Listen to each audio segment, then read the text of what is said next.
সুপ্রিয় কাছের মানুষজন, আজকের নতুন আরও একটি প্রতিবেদনে আপনাদের জানাই স্বাগতম। আজকে আমরা অবস্থান করছি সজীব ডেইরি ফার্মে। সজীব ডেইরি ফার্ম অবস্থিত হচ্ছে পাবনা জেলার ভাঙড়া উপজেলার শরৎনগর বাজার এরিয়ার একটা এলাকাতে। এটা হচ্ছে চরভাঙড়া খাপাড়া বিক্রয় কেন্দ্র। এই খামারি সীমিত লাভে মহিষ বিক্রয় করে দেন। দূর দূরান্ত থেকে বিভিন্ন কাস্টমার এসে এনার কাছ থেকে মহিষ স্বল্প মূল্যে ক্রয় করে নিয়ে যান। তো এখানে দূর দূরান্ত থেকে যে সকল লোকজন আসে তাদের এখানে রয়েছে নিরাপদ ব্যবস্থা, অর্থাৎ এখানে থাকা খাওয়ার সুব্যবস্থা রয়েছে। এখন সরজমিনে কারো যদি মহিষ পছন্দ হয় তাহলে সে সরজমিনে এসে মহিষ 2 দিন কি 1 দিন থেকে এখানে দেখে গেল। তো সব রকমের ব্যবস্থাই আছে। এখন আমরা খামারির সঙ্গে কথা বলবো কোনটার কোন প্রাইস এবং কি দাম, অর্থাৎ কোনটা কোন দামের আছে উনি আমাদের বলবেন। তো দেখতে হলে সঙ্গেই থাকুন। আসসালামু আলাইকুম ভাই। ওয়ালাইকুম আসসালাম ভাই, ভালো আছেন? আলহামদুলিল্লাহ, আল্লাহ খুব ভালো। তো দর্শকের উদ্দেশ্যে আপনার অ্যাড্রেসটা একটু বলেন। আমার বাড়ি চরভাঙড়া, পাবনা জেলা, ভাঙড়া থানা। ভাঙড়া থানা। মহিষের ব্যবসা করি আমাদের শরৎনগর হাটে। আমার বাড়ি থেকে সবসময় গাই মহিষ এবং বাচ্চা মহিষ সবসময় পাওয়া যায়। আপনি দীর্ঘ কতদিন ধরে এই মহিষের ব্যবসা করেন? তাও 12 বছর। দীর্ঘ 12 বছর যাবত আপনি মহিষের ব্যবসা করেন। তো আমাদের এটা কতদিন আগে এটা কালেকশন করছেন? যেহেতু নতুন মহিষ দেখতেছি 2 সপ্তাহ ধরে কালেকশন করছেন। বুঝতে পারছি। তো এটা তো মূলত বিক্রয়ের জন্য এগুলো কালেকশনগুলো করা হয়েছে না? বিক্রয়ের জন্য কিনি। জি, বর্তমানে আসলে খামারে কয়টা মহিষ আছে আপনার বললেন? খামারে এখন বর্তমানে 3টে মহিষ আছে। 3টা মহিষ আছে না? হ্যাঁ। এটা মহিষের একটু অ্যাড্রেস মানে পরিচয়টা একটু দেন, মানে কোনটা কোন জাতের এই বিষয়ে একটু আমাদের বলেন। এটা মুর্রা জাত না? 9 মাসের প্রেগনেন্ট। এটা 9 মাসের প্রেগনেন্ট, অর্থাৎ আর 1 মাসের মধ্যে 1 মাস লাগবেই না, 20 দিন নামার সম্ভাবনা আছে আর কি। ও, বুঝতে পারছি। আর ওইটা কি, ওটাও কি একই? অরিজিনালি মুরা জাত। ওটা কি প্রেগনেন্ট নাকি? প্রেগনেন্ট। ও আচ্ছা আচ্ছা, প্রেগনেন্ট। তো আসলে 8 মাসের প্রেগনেন্ট। আসলে এই মুর্রা জাতের মহিষটা চেনার একটু উপায় বলেন। অনেক দর্শক আসলে মহিষটা চেনেন। গলার দিকতে সেকন, শিংগুলো মোটা, মাথার দিকতে মোটা। ও, বুঝতে পারছি। আর এখানে শেপটা একটু ভালো। হ্যাঁ হ্যাঁ হ্যাঁ।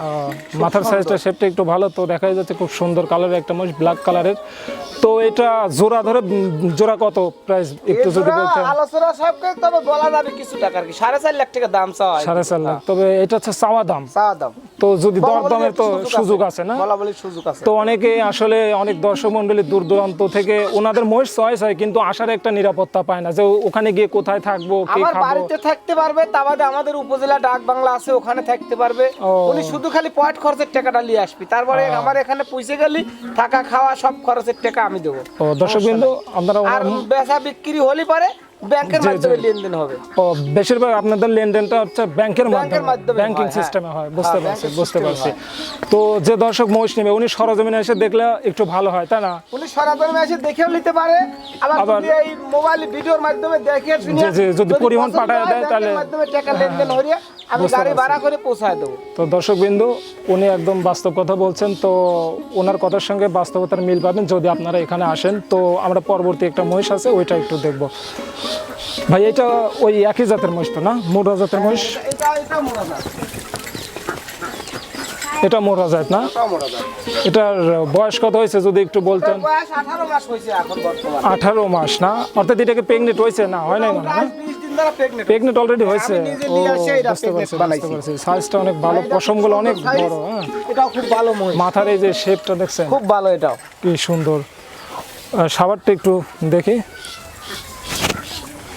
এই দেখেন, বাহ, সাবারটা খুব সুন্দর নামছে। হ্যাঁ, থলথল করতেছে নিচের সাইডটা। তো আমাদের পরবর্তী ওই দুইটার একটু সাবারটা একটু দেখেন। বাহ, 4টা 4 স্তর একদম বিভক্ত, খুব সুন্দর সাইজ বানটান। পরবর্তী মহিষটা 2 নম্বর মহিষটা একটু দেখেন তো। জি জি। এটা ওলার নাম আইছে। তার মানে এনি টাইম ওইটা মানে হ্যাঁ হ্যাঁ, এটা 15-20 দিনের মধ্যে নামতে পারে। বুঝতে পারছি। তো ভাই, এই যে এইটার প্রাইস কত? এটার দাম চাইছি 1,35,000। বলা বলি একটু সুযোগ আছে। তো এটার কয় দাঁত?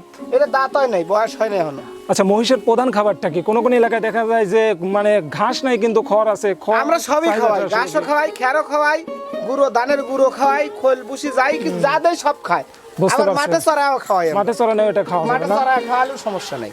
আসলে মানে এটাতে মানে একটা মহিষ প্রতিদিন তাও কত টাকার খাবার খাইতে পারে? মানে আরে কত, আমার মোষ খুব কম টাকা খায়, সীমিত খায়। মহিষ তো অপচয় কম করে না? খুব অপচয় কম হয়, নষ্ট হয় না, নষ্ট করে যা না, দিবেন বুঝতে সব পারছি। খায় লিবি।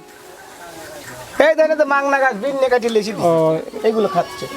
এগুলো কোনো পেয়ার গাছ না, মাঠের থেকে কাটিয়ে নিছি। এগুলো তো রাস্তার ধারে অনেক রাস্তার দেখা ধারে যায় অনেক হয়, হ্যাঁ। যে সে কাটে, বাহ, এটা তো একটা লাভজনক, কিন্তু গরু কিন্তু এগুলো খায় না না, খুব গরু একটা, তাই এগুলো না? খায় না, না। গরু হচ্ছে মানে সালুদ ছুলুদ, হ্যাঁ। সাহেবী বাপ গরুর। আচ্ছা, যাই হোক, তো দর্শক বিন্দু আপনারা দেখতে পেলেন আমাদের এই সজীব ডেয়ারি ফার্মের মালিক ফজলুর রহমান ভাই।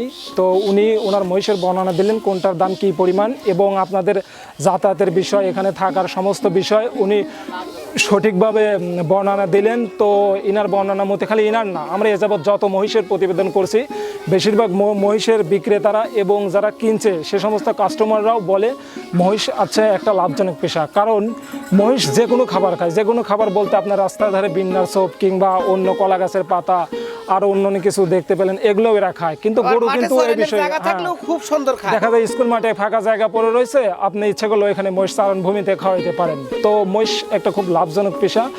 আর মহিষ পালন, মহিষের দুধের পরিমাণ তো তাও সর্বনিম্ন ভালো, গড়ে আমাদের যে 20 লিটার 10 লিটার দুধ, 15 লিটার হয়। সর্বনিম্ন 10 লিটার দুধ হবে নিম্ন। বুঝতে পারছি। তো ফজল ভাই, আমাদের দূর দূরান্ত থেকে যে সকল দর্শক মন্ডলী, অর্থাৎ কাস্টমার, দর্শক মন্ডলী বললে ভুল হবে, আমাদের কাস্টমাররা যে আসবে তাদের জন্য কি থাকা খাওয়া এবং নিরাপদ কোনো ব্যবস্থা আছে? এখন সে যদি এসে বলে ভাই আপনার বাসাতেই থাকবো, আমার বাসায় থাকার ব্যবস্থা আছে, আবার যদি বলে না ভাই বাসাতে থাকার সমস্যা, আমাদের পাশেই ডাক বাংলা আছে, সরকারি ডাক বাংলা, ওখানেও থাকতে পারে। মানে যেহেতু আপনি অনেকদিন যাবত মহিষের ব্যবসা করেন, আপনার ওখানেও বাসস্থান তো থাকতে অবশ্যই আছে, এটা তো অবশ্যই আছে, হ্যাঁ। মানে নেওয়াই লাগবে। হ্যাঁ। হ্যাঁ।